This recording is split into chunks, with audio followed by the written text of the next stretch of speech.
بزرگان محترم اور برادران عزیز، السلام علیکم ورحمۃ اللہ وبرکاتہ۔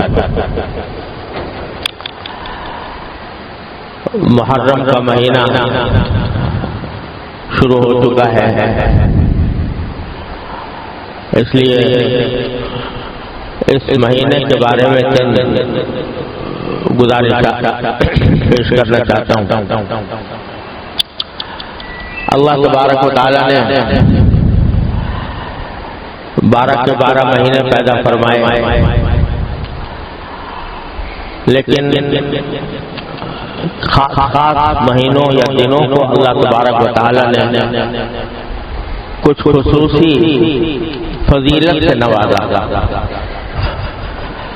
ابھی جو میں نے آیت آپ کے سامنے تلاوت کی، اس میں اللہ تبارک و تعالیٰ نے فرمایا کہ اللہ کے نزدیک مہینوں کی گنتی 12 مہینے ہیں، اور ان 12 مہینوں میں سے منہا 4 حرم، ان میں سے 4 مہینے ایسے ہیں جو بڑی حرمت والے ہیں۔ یہ کون سے 4 مہینے ہیں؟ قرآن کریم نے اس کی تعیین نہیں فرمائی، لیکن نبی کریم سرور دو عالم صلی اللہ علیہ وسلم نے ایک حدیث میں فرمایا کہ ان 4 مہینوں میں سے 3 مہینے تو پے در پے آتے ہیں، ایک ذوالقعدہ، ایک ذوالحجہ، ایک محرم،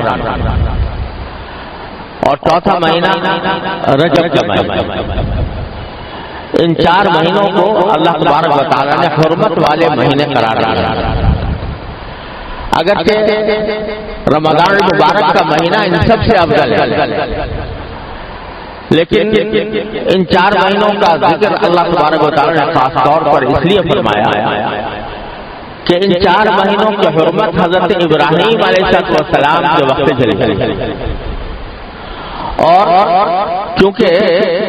مکہ مکرمہ کے اور عرب کے مشرکین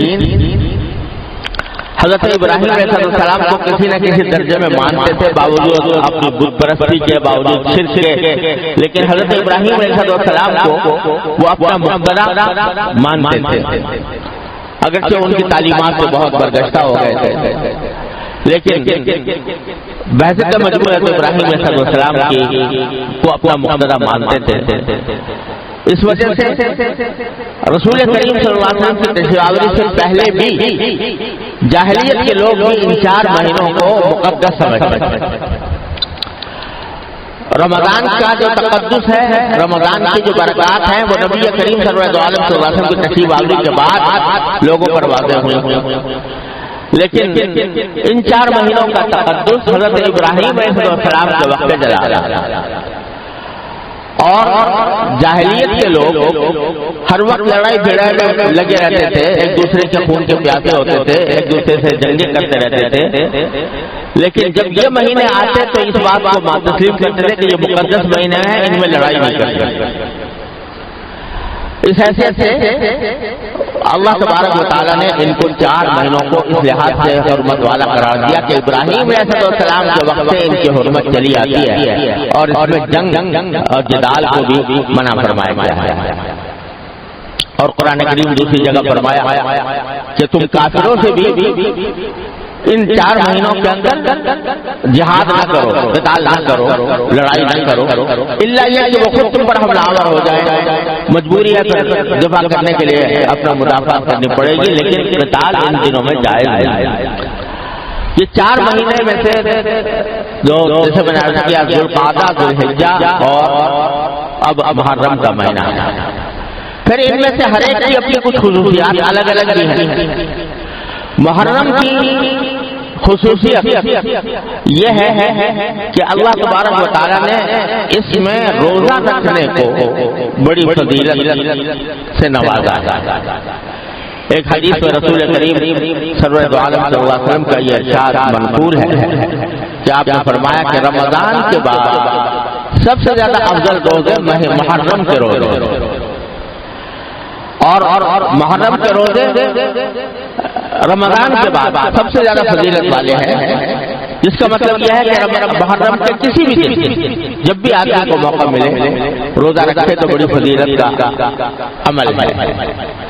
اور خاص طور سے عاشورہ کا روزے کے بارے میں تو یہ فرمایا کہ ایک سال پہلے کے گناہوں کا ایک کفارہ بن جاتا ہے.